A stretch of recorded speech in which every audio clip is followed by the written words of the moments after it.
a Perspectivas. Buenas noches para quienes nos están sintonizando en ese momento en vivo. Buenos días para quienes nos están viendo en la repetición de jueves. Enrique, ¿cómo estás? Hola Belén, ¿cómo están todos? Estamos ya a la mitad de la semana aquí en Perspectivas. Muchos temas que queremos platicar con ustedes. Vamos a ir de lo local a lo internacional, a lo nacional. ¿Habrá? Sí, un poquito de todo. De todo para platicar hoy en Perspectivas.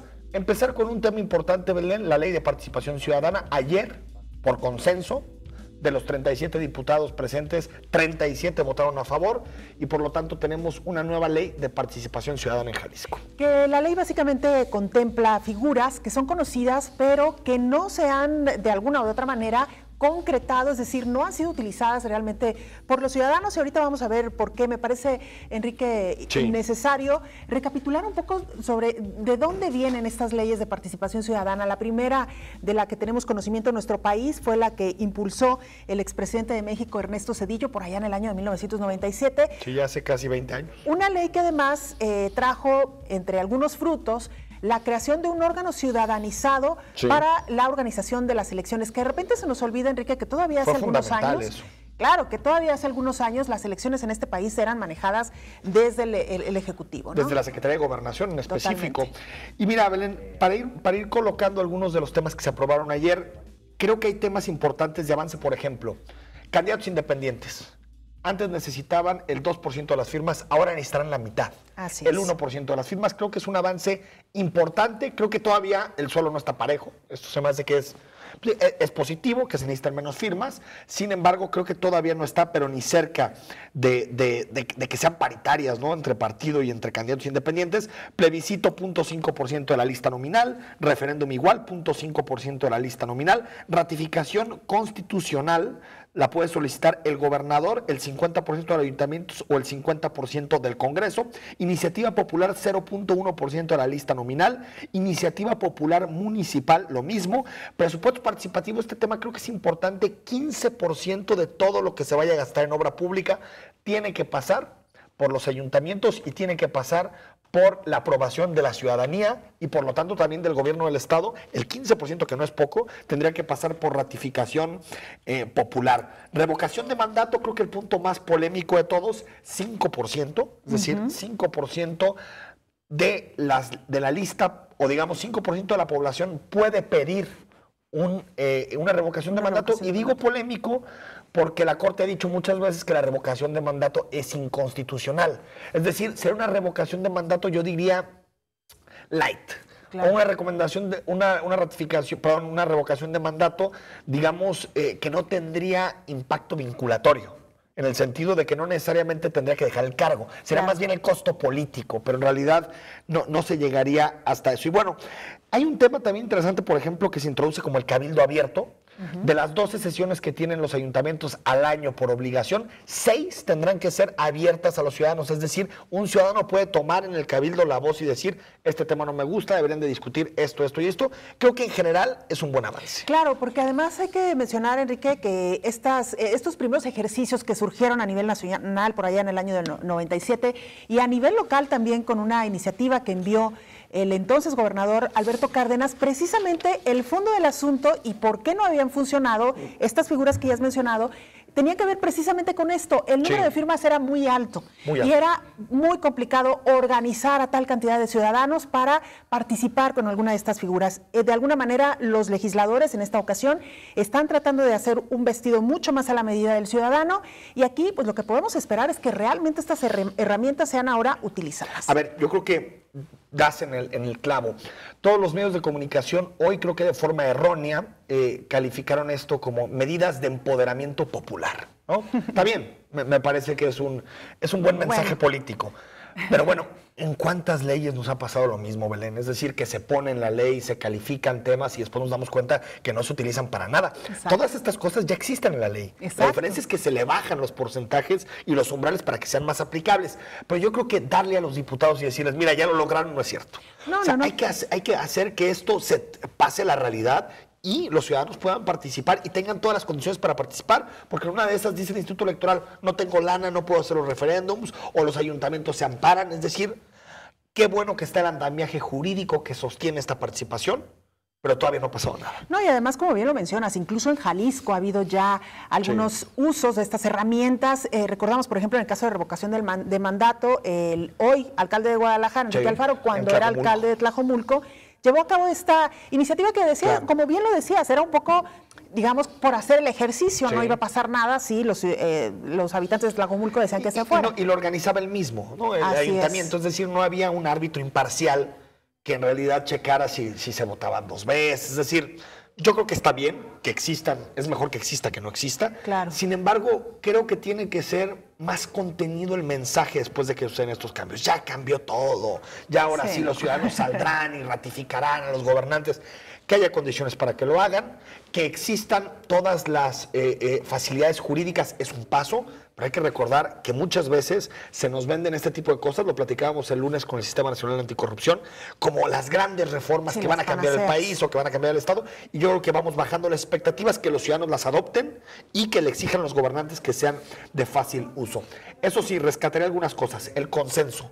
Qué bueno que este tipo de leyes pasen por consenso. ¿Por qué? Porque al ser leyes que involucran el juego de poder entre partidos, es importante que todos estén de acuerdo con las reglas. Claro. Ya no se va a valer en el futuro que un partido diga, ¿sabes qué? Yo no estaba de acuerdo con eso. Pues, ¿sabes qué? Tú votaste a favor de esa ley. Entonces, nada de no aplicarla, ¿no? Claro. Entonces, creo que es importante el consenso. Creo que los porcentajes se llegaron a consensos interesantes porque, si recuerdas, hicimos aquí la mesa con los promotores de las iniciativas, con Tomás Figueroa del PRI, con Pedro Kumamoto de Plataforma Independiente, candidato independiente, ahora diputado independiente, y lo hicimos también con Isaías Cortés del Partido Acción Nacional. Y sí veíamos diferencias entre los umbrales y parecían muy difíciles de llegar a un acuerdo.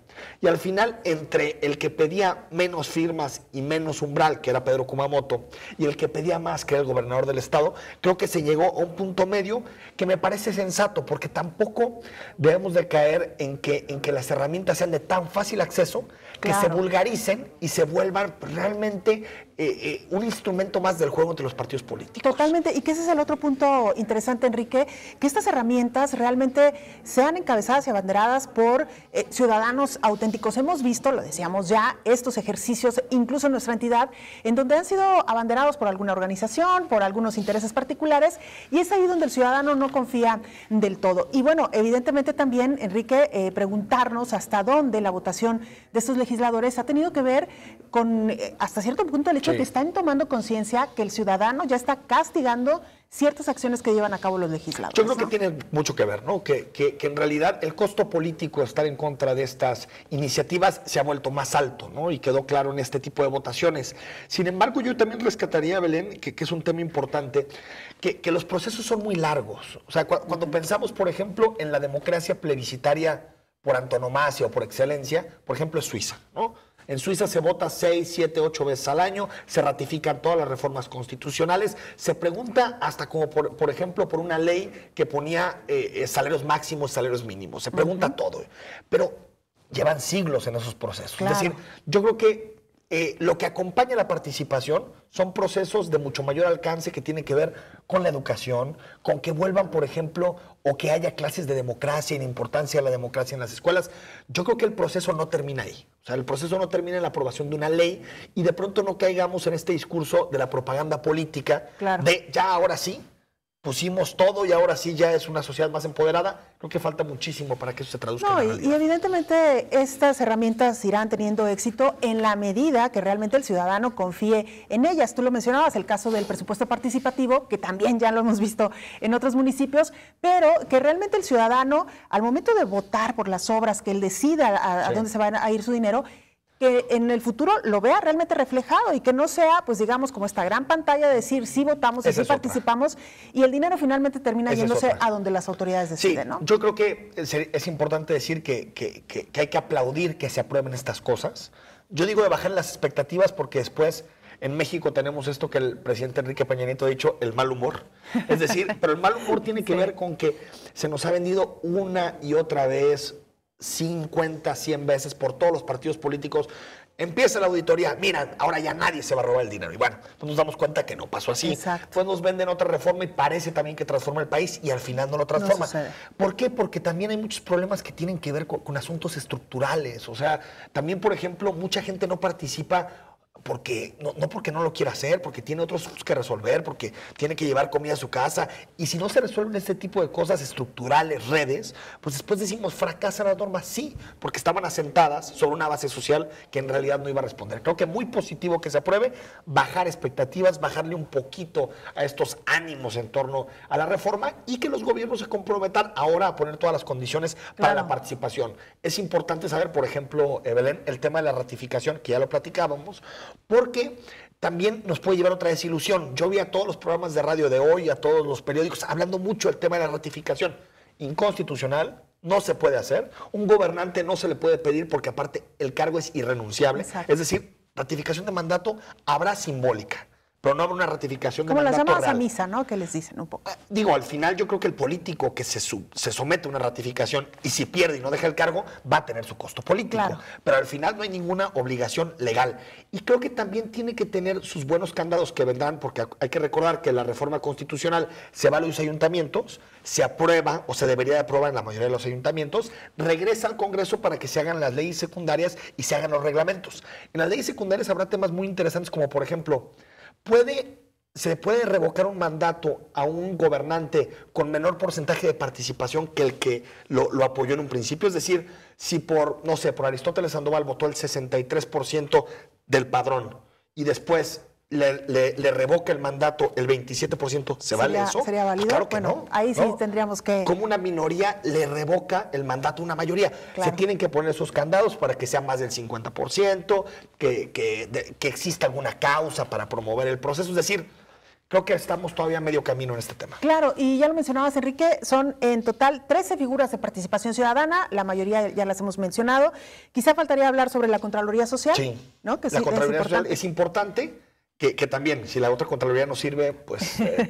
y yo repito el tema de cabildo abierto porque creo que la democracia empieza desde lo local. Claro. Y eso es muy importante, porque casi no se toma esta figura porque no es tan mediática como la revocación. Claro. Pero el cabildo abierto, el hecho de que los ciudadanos puedan ir a su cabildo a reclamar cosas, a tener voz, me recuerda mucho a los modelos primigenios de democracia, claro, ¿no? Que tienen que ver con participar en lo local y participar en los temas más cercanos. Oye, Enrique, que de hecho existe, el asunto es que cuando un ciudadano va y reclama en el cabildo, lo que hacen es callarlo. Lo sacan del cabildo sí, regularmente. No puede entrar. O bueno, sí puede entrar, pero cállese. Exacto, a que guarde compostura, ¿no? Cuando porque él no puede paga eso, interrumpir la discusión de los regidores. En fin, todo un tema, no lo agotamos evidentemente hoy, seguiremos abordando el asunto porque es muy importante realmente. Decíamos ya, reformas, no sé si de gran calado, pero sí importantes para empezar en la conciencia de la participación ciudadana. Ahora falta, ¿no?, consolidarlas y falta implementarlas, que es lo más difícil. Así es, Enrique, nos vamos a nuestra primera pausa. Le invitamos para que participe con nosotros, redes sociales, @canal44 TV. Regresamos con nuestra siguiente invitada y todo un tema, elecciones, gobierno en España. España.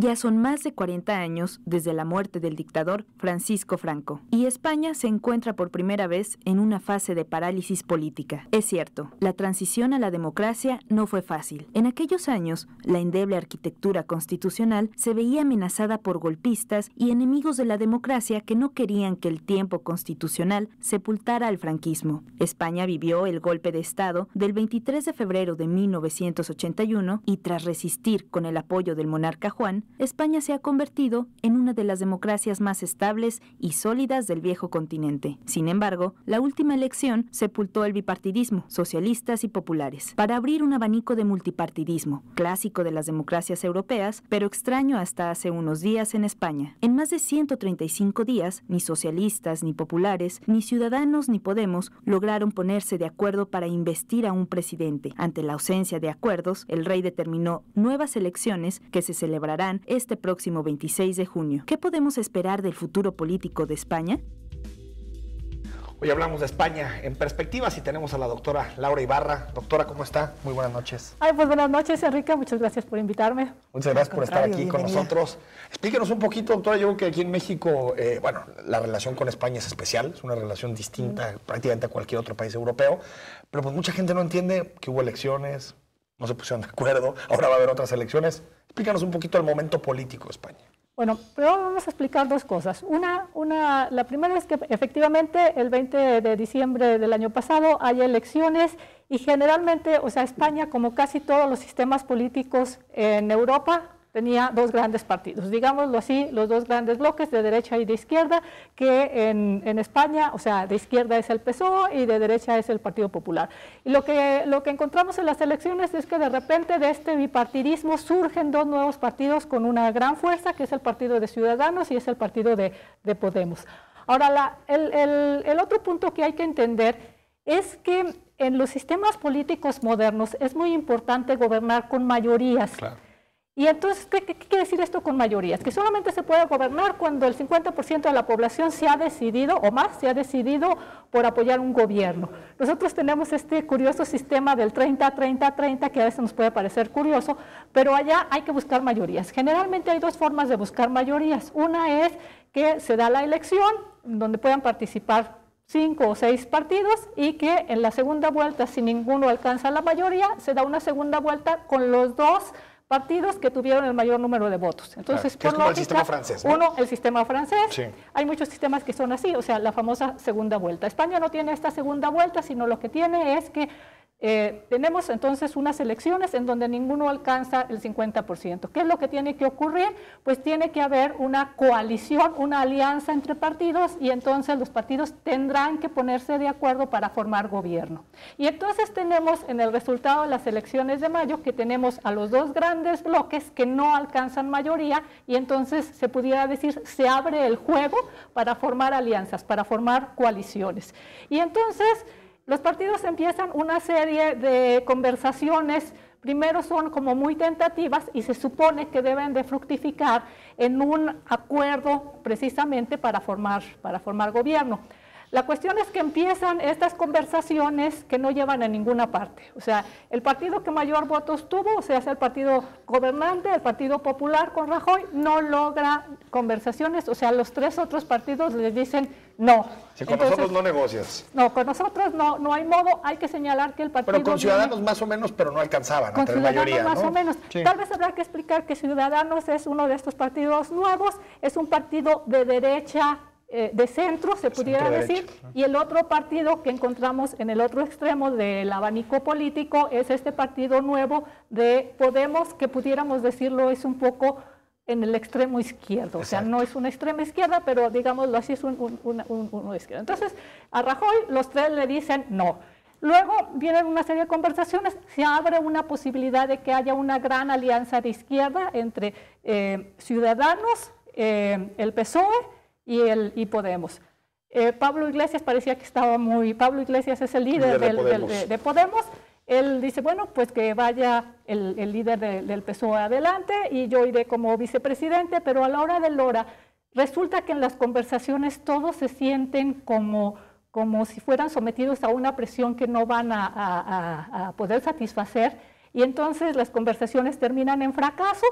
El rey trata pues de hacer propuestas, incluso hay un procedimiento en donde... Las consultas famosas, ¿no? Sí, a las fracciones. Sí, incluso hay elecciones como a ver si pegan, o sea, eso es hasta curioso, o sea, hasta arriesgan como una última posibilidad.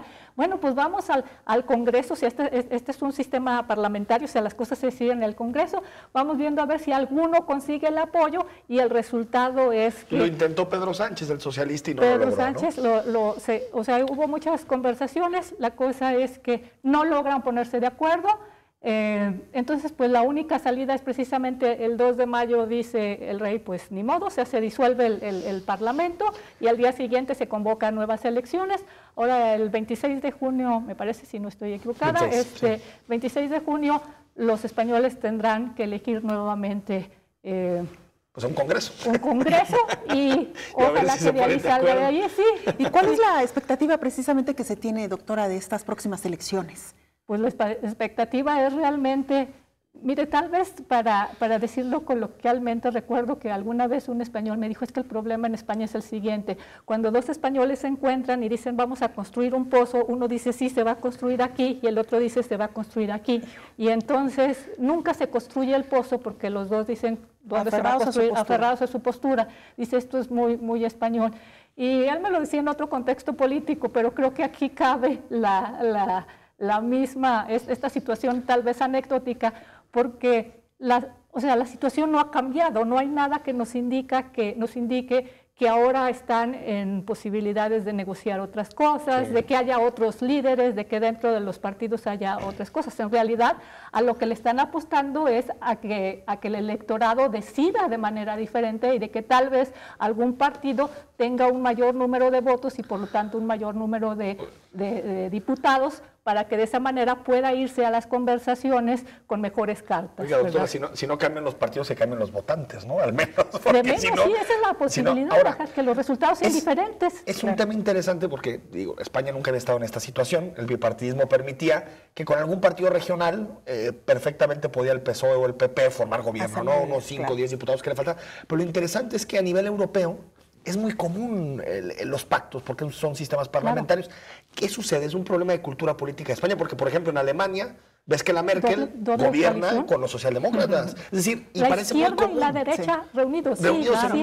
¿Por qué en España no? Es un tema de cultura política, es un tema de no tener tradición de pactos. ¿Qué sucede? Sí, efectivamente. Yo creo, por ejemplo, voy a comparar el caso con Alemania. O sea, en Alemania sucede lo mismo. O sea, tenemos el gran partido de derecha, que es la Unión Democristiana, el gran partido de izquierda, que es el SPD, la socialdemocracia, y luego tenemos efectivamente los verdes, los liberales, y ahora un partido de extrema derecha y un partido de extrema izquierda.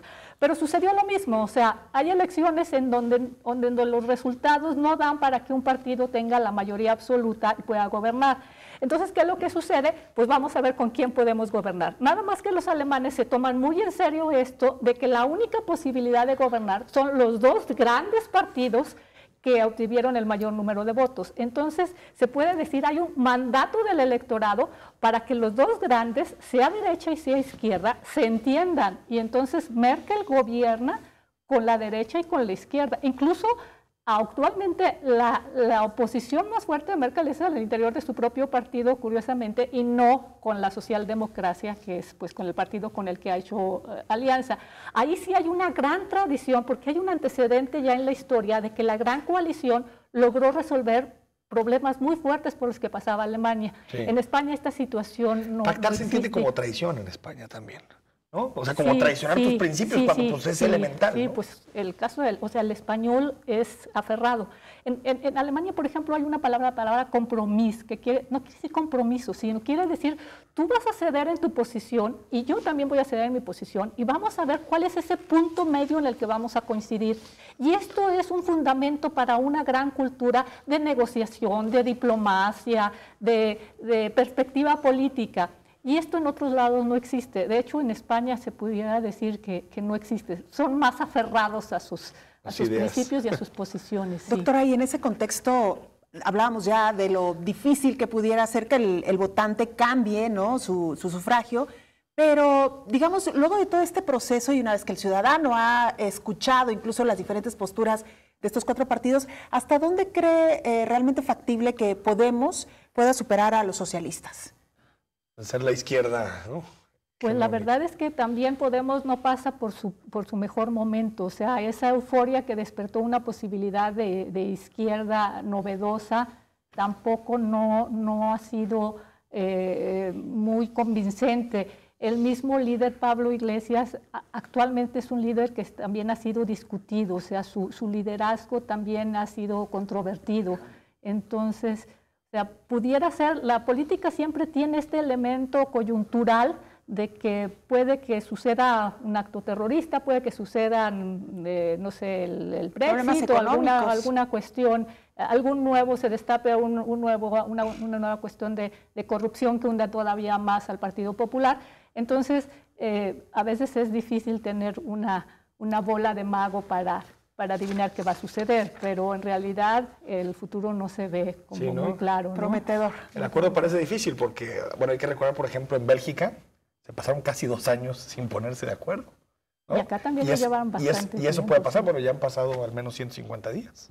Sí, lo que es posible también que suceda, que pudiera ser como una alternativa, es hacer los famosos gobiernos de minoría. Estos gobiernos de minoría es una solución que a veces aparece en que, por ejemplo, no logran el 50%, pero un partido se muestra dispuesto a tener cierta tolerancia, o sea, de votar en un momento dado para que haya gobierno, pero luego vamos a ver. Pero estos gobiernos siempre muestran mucha fragilidad. O sea, de hecho, pudiéramos decir caso Brasil, el caso en otros casos, o sea, en Italia es muy común de que a cada rato se rompen estos pactos porque entran una serie de partidos y luego se van... Pactos para hacer gobierno, pero no sobre una agenda. Pero no son una agenda, exactamente. Claro. Entonces, pudiera ser esa una solución, pero también pues habría que ver.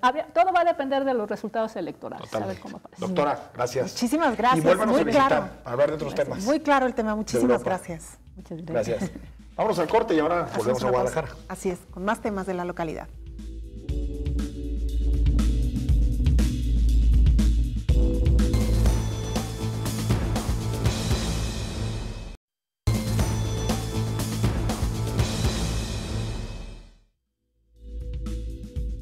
De vuelta en Perspectivas y platicamos también de Guadalajara, Belén, del Ayuntamiento de Guadalajara. Los priistas en Guadalajara, los regidores tienen nuevo coordinador y saludamos al regidor Sergio Otal. Sergio, ¿cómo estás? Bien, Enrique, muchas gracias. Belén, ¿qué tal? Buenas noches. Gracias saludándolos por acompañarnos. Y a todo su auditorio. Quizá valga la pena mencionar, Enrique, que este enroque, digamos, al frente de la coordinación de los regidores priistas en Guadalajara obedece a la salida reciente de Ricardo Villanueva, quien era precisamente el coordinador de esta fracción. Ricardo Villanueva se ha ido a otra encomienda, que es la de dirigir el Centro Universitario de Tonalá de la Universidad de Guadalajara. Y bueno, pues digamos que la plaza quedaba vacante y han decidido que seas tú el que tome el relevo. Sí, así es. Bueno, yo respeto la decisión personal de Ricardo y lo felicito. Esto generó que al interior de la fracción se hiciera un consenso, un trabajo muy democrático, en donde tuvimos la oportunidad de platicar los compañeros. Todos externamos nuestras diferentes opiniones para ver lo que queríamos de la nueva coordinación. Afortunadamente, este diálogo permitió que el perfil que yo tengo pudiera ser el que encabezara esta nueva etapa. Ellos hicieron favor de firmarme un documento donde se acredite pues, que me dan su respaldo y el partido lo asume como un hecho. Y manda una carta a través del presidente José Socorro Velázquez a la Secretaría General para que ya me puedan nombrar. Pero eres alguien cercano al gobernador, ¿no? También el gobernador tuvo ahí alguna opinión. Bueno, me imagino que en su momento algunos de los compañeros pudieron consultarlo. Finalmente es el priista más destacado del Estado. Sin embargo, la decisión tiene que ver con la decisión democrática dentro de la fracción, que es la decisión principal que mueve al que yo quedara como coordinador. Sergio, y esta misma semana hiciste unas acusaciones directas en contra del coordinador de comunicación, bueno, se me fue el nombre, y análisis estratégico, que es el nombre correcto, Carlos Delgado, donde decías que por haber recomendado a una empresa en la que trabajó para que fuera contratada por el Ayuntamiento de Guadalajara, en ese momento estaba cayendo en temas de conflictos de interés. ¿Por qué no nos explicas el tema? Con mucho gusto. Mire, yo hace... mes y medio, 2 meses, participé en la Comisión de Adjudicaciones, en donde se adjudicaron 2 contratos de 5 millones de pesos para 2 empresas, una de ellas La Covacha, otra Eusen, y desde ese momento, como fue una adjudicación directa, nos pareció irregular, preguntamos que por qué, incluso no nada más un servidor, sino también Juan Carlos Márquez del PAN en ese momento dijo, oye, las características de este contrato podría cubrirlo una infinidad de empresas, porque bueno, son temas muy comunes. La argumentación, bueno, fue básica, pues es a quien le tenemos confianza y algunos temas de esa naturaleza. Después de esto, bueno, en los documentos que nos entregaron venía un escrito del coordinador de comunicación, Carlos Delgado, en donde él solicita a la Comisión de Adjudicaciones que se les entreguen estos contratos a estas 2 empresas. Hasta ese momento podría ser pues también una opinión técnica de un coordinador, que ese es su papel. Sin embargo, él mismo en su declaración de intereses señala que trabajó como consultor de estas 2 empresas y que recibió en 2015 cerca de 1.800.000 pesos. Y bueno, esto nos permite asumir que hay un conflicto de intereses, puesto que está violentando la ley de responsabilidades, el reglamento de adjudicaciones y algunas otras leyes. El alcalde Enrique Alfaro ha dicho que no va a destituir a esta persona que ya has mencionado y que pues básicamente va a continuar al frente. ¿Qué sigue entonces ahora? Lamento mucho esta decisión del presidente. Bueno, ya lo conocemos, a él no le gusta que se le imponga nada, me parece que no está siendo reflexivo. La declaración que hace, donde pone por delante la amistad, tanto de su coordinador como de la confiabilidad de estas empresas, nos hace pensar que el presidente entonces quiere estar por encima de la ley. Nadie duda de que sea muy amigo de Carlos Delgado. Nadie duda de que le tenga mucha confianza a estas dos empresas. De hecho, él dice, yo no incurro en ninguna irresponsabilidad, ni en ningún desacato, ni nada, ni violento la ley. No, el presidente no. Si el documento fuera firmado por el presidente, probablemente no habría ningún delito que perseguir. El problema es que su coordinador de comunicación firma un documento donde señala abiertamente que se les entreguen contratos por hasta 5 millones de pesos a cada una de estas empresas y en donde él tiene intereses. Y la ley es muy clara, ¿verdad? Finalmente, lo que le estamos pidiendo es que se pare al servidor público, que se inicie un procedimiento de revisión, ¿verdad? Y por las instancias correspondientes. Digo, finalmente tampoco es uno el que va a decir si incurrió o no. Nosotros presumimos que sí, porque es a todas luces evidente, pero que lo haga la Contraloría Municipal. Digo, que también, bueno, pues dudamos mucho que de ahí salga algo justo. Pero hay otras instancias. Ahora, regidor, y cuando se debatió este tema en comisiones, ¿cómo votó el PRI? Votamos en contra. Desde ahí votaron en contra. Desde ahí votamos en contra, por supuesto. Bueno, es que en esta administración tienen toda la intención de prácticamente ceder todo de manera directa y por otro lado también de contratar vía renta cosas que pues nunca había pasado, ¿no? Como equipos de, bueno, las patrullas, que es un tema increíble, ¿no? Que en la misma adjudicación venían las especificaciones tan claras, casi como si hubieran copiado lo de la empresa y lo pusieron en la adjudicación. Pero estamos hablando también que apenas hace unos días estábamos revisando una nueva adjudicación para rentar 1,750 PCs. Y yo les pregunté, bueno, ¿por qué van a rentarlas? Normalmente los equipos pues, son de un uso permanente, las administraciones requieren el equipo. No, es que nos viene bien rentarlas porque ahorita no hay el dinero. Bueno, y al final no las vamos a quedar o las vamos a tener que regresar. Bueno, se está analizando. Bueno, las patrullas se las va a quedar el ayuntamiento, ¿no? O sea, es proceso de arrendamiento, pero se las termina quedando, ¿no? Exacto. Como donación. Como una donación. Sí, exacto. Pero bueno, hay cosas muy extrañas que se están viviendo. Ahora, Sergio, lo mencionábamos ya antes de entrar al aire, llegando y pisando fuerte con este tema, ¿cuál será el estilo que pretendes imponer digamos, el estilo que quieres que se te conozca al frente de la coordinación de los regidores priistas? ¿Esta será la tónica que veremos de la oposición priista de aquí hasta que termine el trienio? Quiero ser muy claro en este sentido. Lo que nosotros hemos hecho, porque esto es parte de una dinámica que venimos trabajando desde el principio, en donde lógicamente se le da la confianza a la nueva administración a través de ese bono democrático que ganó en las elecciones y que nosotros respetamos, en donde nosotros apoyamos propuestas que ellos nos hicieron al principio. Han pasado 7 meses y en estos 7 meses han incurrido en muchas irregularidades. Por lo tanto, en esta nueva etapa, lo que sí queremos señalar es que no vamos a estar de ornato. No vamos a hacer una oposición levantadedos ni avalar todo lo que nos planteen. Vamos a señalar clara y contundentemente todo aquello que nos parezca que va en contra de los intereses de la ciudadanía y, por supuesto, también iremos a favor de aquellas situaciones que benefician, ¿no? Y en esto, por ejemplo, quiero decirles que una de mis iniciativas era arreglar Lázaro Cárdenas y al presidente le pareció bien, tan es así que arregló la avenida en su cruce con 18 de marzo. Entonces podemos trabajar juntos. Vamos a escuchar ahora en perspectivas. Siempre le pasamos el micrófono a la gente, a los ciudadanos, claro, para que le pregunten a nuestros invitados. Escuchamos a los ciudadanos tapatíos preguntarle al regidor Sergio Tal. Pues creo que deberían enfocarse en sus propuestas más hacia el pueblo. Creo que no han tenido buenos resultados estando en el poder actualmente. En realidad siguen siendo lo mismo. No importa a veces de qué partido sean, viene siendo lo mismo cualquier regidor que represente a cualquier partido político. No hay un avance en el Estado, estamos hablando de Jalisco, porque no nos vamos a ir más allá, pero en realidad no ha cambiado nada, no hemos cambiado nada, puede ser cualquier partido político y no vamos a hablar de regidores o de gobernantes, simplemente no hay un avance.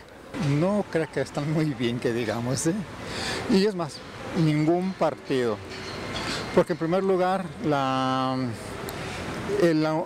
honradez, el honor y todo eso sale de una casa, todo. Entonces si no hay en esa casa, acá afuera nunca lo va a haber. Segundo, los ciudadanos tenemos un poquito que contribuir a cambiar. Si aquella persona no cambia, pero pues trata de cambiar uno solo. Esa es una de las cuestiones que yo lo veo de esa forma. Recupero algo que decía una de las primeras personas que tomaron el micrófono, que es ¿qué tanto el PRI tiene que hacer también un ejercicio de autocrítica de lo que sucedió en el pasado? Por ejemplo, en este tema de comunicaciones, donde durante el trienio de Ramiro Hernández se gastó muchísimo dinero también en estos temas. ¿No crees que también el PRI tendría que tener una actitud autocrítica en esta materia? Sí, por supuesto. Bueno, no podemos ser ciegos a una historia del partido, de nuestro partido en el poder, ¿verdad? Sin embargo, sí quiero comentarte que como regidores queremos hacer una oposición responsable.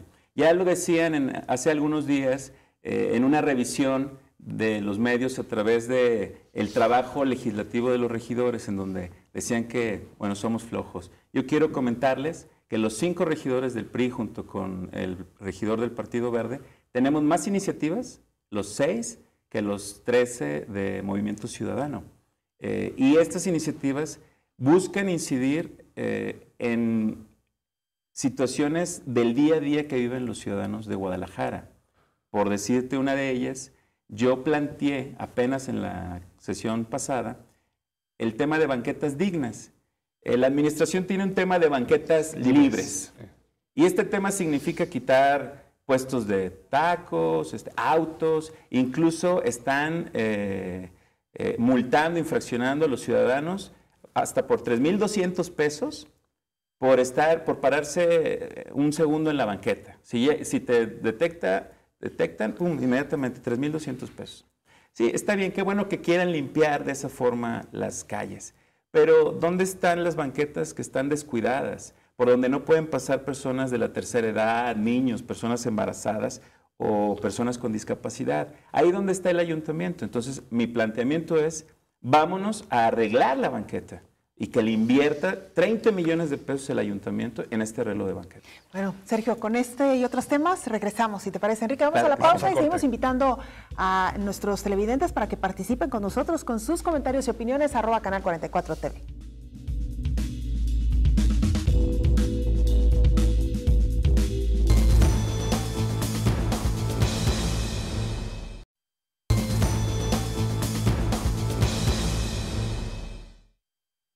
Desde el pasado 26 de abril, el Cabildo aprobó la licencia que Ricardo Villanueva solicitó como coordinador de la fracción edilicia del PRI, ya que se postulaba para ser rector del Centro Universitario de Tonalá de la UDG. Y tras tomar protesta de este cargo, el PRI se quedó sin coordinador de la fracción. Hasta el día de ayer, martes 17 de mayo, fue que en conferencia de prensa con los regidores del PRI se presentó al regidor Sergio Javier Otal Lobo como coordinador de la fracción. Además, se anunció la inclusión de Jimena Ruiz Uribe, quien se encargará de las comisiones que presidía Ricardo Villanueva en el ayuntamiento, planeación y proyectos estratégicos. Esta noche en Perspectivas, platicaremos con Sergio Otal Lobo.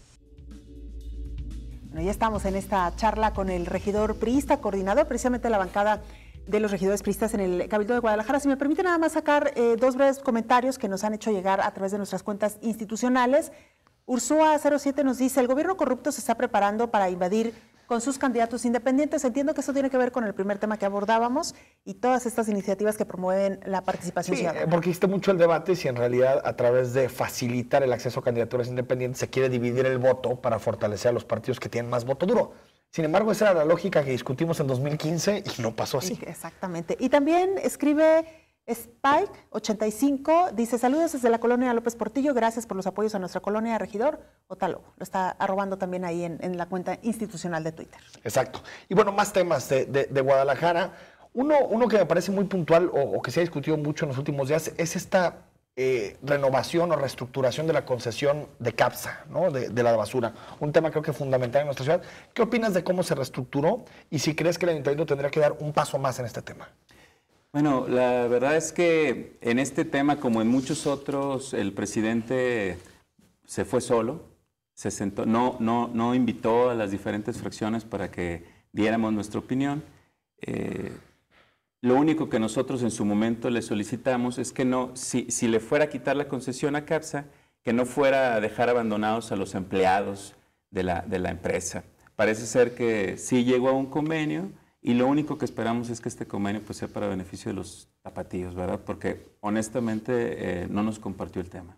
Y otra concesión, perdón, Belén, es el tema que por cierto viene de la administración de Ramiro Hernández, que es la concesión de Metrometers, ¿no? Hablando ahorita de las multas, que administra las multas municipales, que es el que multa a los coches que invaden banquetas o parquímetros, y que ha sido muy oscura, y que recuerdo que en el periodo de Salvador Caro, como coordinador de los regidores de oposición, pues criticó mucho ese tema, y sin embargo, al día de hoy, han dicho que se va a reestructurar la concesión, pero no ha pasado nada. ¿Qué opina también de este tema? Mira, ese tema junto con el tema de las luminarias es un tema en donde han incurrido en contradicciones abiertamente, ¿no?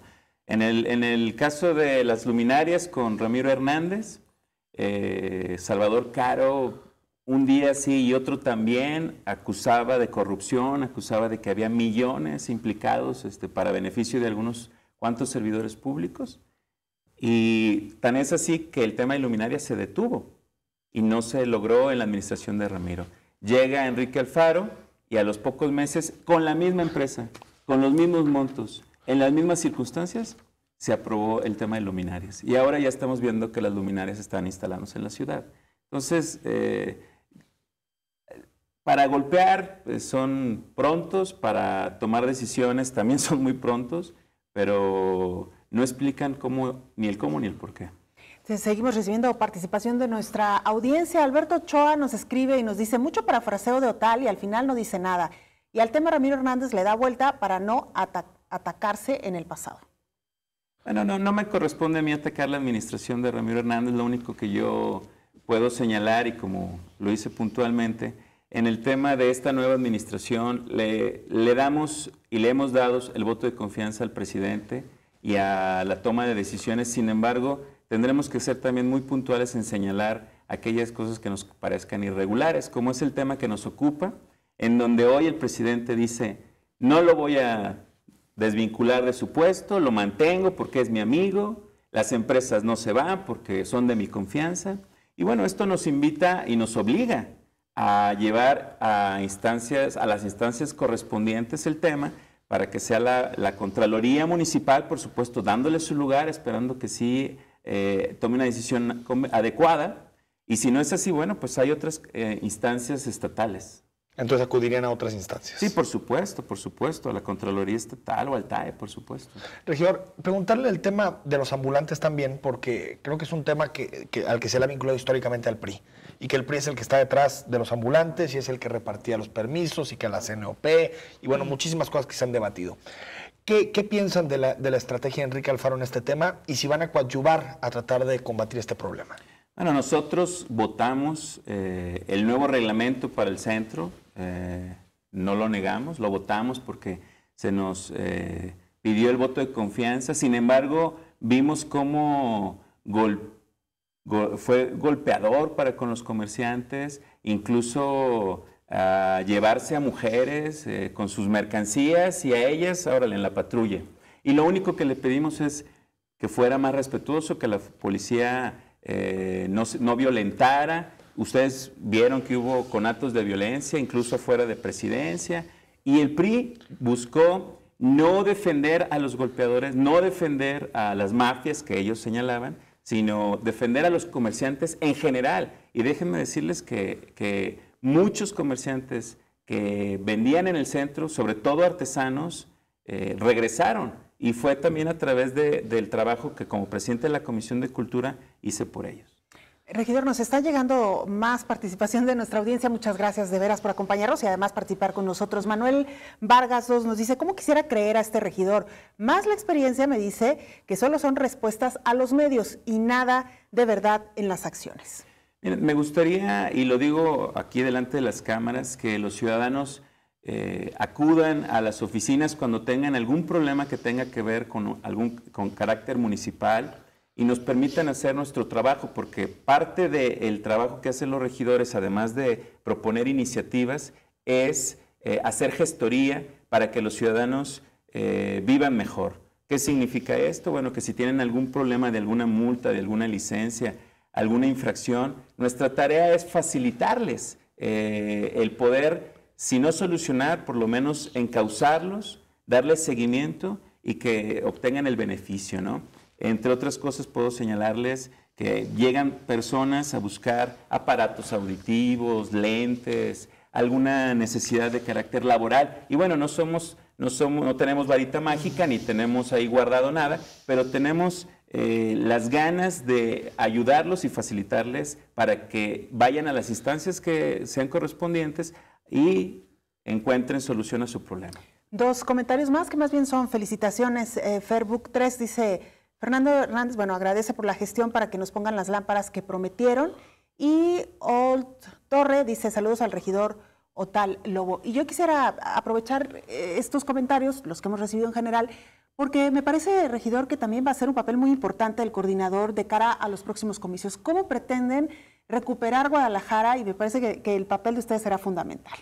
Totalmente. El PRI está convencido de que su trabajo con la gente, con y para la gente, nos va a permitir recuperar la confianza. ¿Cómo es esto? Bueno, tengo más de 16 años recorriendo las calles y colonias de Guadalajara, no nada más un servidor, también está ahí Ángeles Arredondo, también está ahí Salvador de la Cruz, Janet Hernández, y bueno, ahora nuestra compañera Jimena Ruiz, pero todos somos priistas con trabajo en el campo.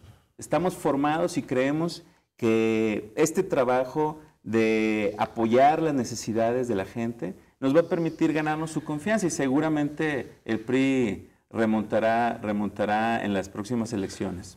Y bueno, yo creo que los buenos gobiernos tienen buenas oposiciones, porque al final así debe ser, ¿no? La democracia se basa en los pesos y contrapesos. Y si bien está bien este tema de Carlos Delgado, hay otros en los que no he visto demasiada presión por parte del PRI. Por ejemplo, no eras tú el coordinador, era Ricardo Villanueva.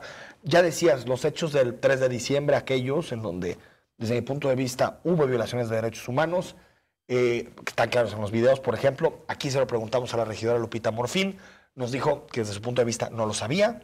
Y platicamos con Enrique Alfaro también y nos decía que habían sido los protocolos. ¿No crees que también el PRI debió haber insistido más en ese tema? Porque Salvador Caro también se comprometió a hacer una investigación seria en la materia y al día de hoy no sabemos qué pasó. Sí, yo quiero decirles que el PRI en todos estos eventos se ha manifestado tanto en el tema de Hugo Luna, con una manifestación clara y contundente de que pedíamos su destitución, y eso lo encabezó nuestro coordinador en ese momento, Ricardo Villanueva, acompañado de todos nosotros, hicimos una rueda de prensa. En el tema de los comerciantes también tuvimos una manifestación muy clara, puesto que Ángeles Arredondo, la regidora, fue golpeada en ese evento, en donde después nos dijeron que era su culpa por haberse metido entre la bola, ¿no? Y lamentablemente Guadalupe Morfín, en lugar de defender los derechos humanos, pues defendió al gobierno. Entonces, no, nosotros seguimos, hay todavía trabajo que se tiene que hacer, ya hay denuncias presentadas y estamos también en espera de que las autoridades hagan las evaluaciones correspondientes. Regidor Sergio Otal, ¿qué tan acompañados se sienten de su partido? ¿Qué tanto apoyo hay desde el federal, estatal y obviamente municipal?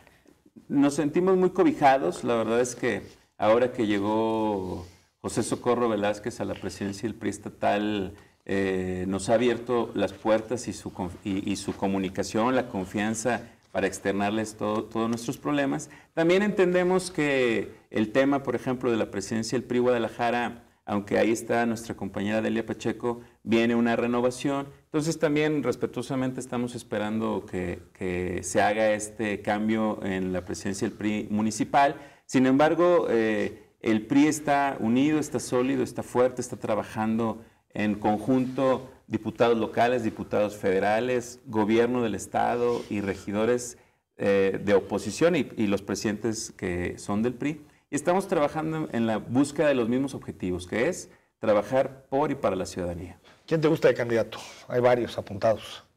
Castro, Almaguer, hay muchos, ¿no? Yo creo que una de las ventajas que tiene el PRI es que siempre va a tener muchos perfiles, tanto de hombres como de mujeres, para el Estado y para los municipios. Tan es así que luego no los quieren piratear. Bueno, Ricardo Villanueva fue un candidato que no le fue muy bien. Sacó 26% de los votos, hasta donde recuerdo. Sí, un candidato muy inteligente, un candidato muy incisivo. Sin embargo, quizás no penetró su imagen en el electorado. Y además también, bueno, tenemos que entender que ellos pues traen un candidato que tiene ya muchos años haciendo campaña. Entonces, eso es a lo que nos vamos a enfrentar en 2018, pero no tenemos miedo, también es un gigante con pies de barro. Regidor, muchísimas gracias por habernos acompañado. Al contrario, Belén, gracias, regidor. Un placer, gracias, Enrique. Enrique, buenas noches, nos vamos. La invitación próximo viernes a Eugenio Ruiz. Eugenio Ruiz Orozco nos visita. Gracias a usted y muy buenas noches.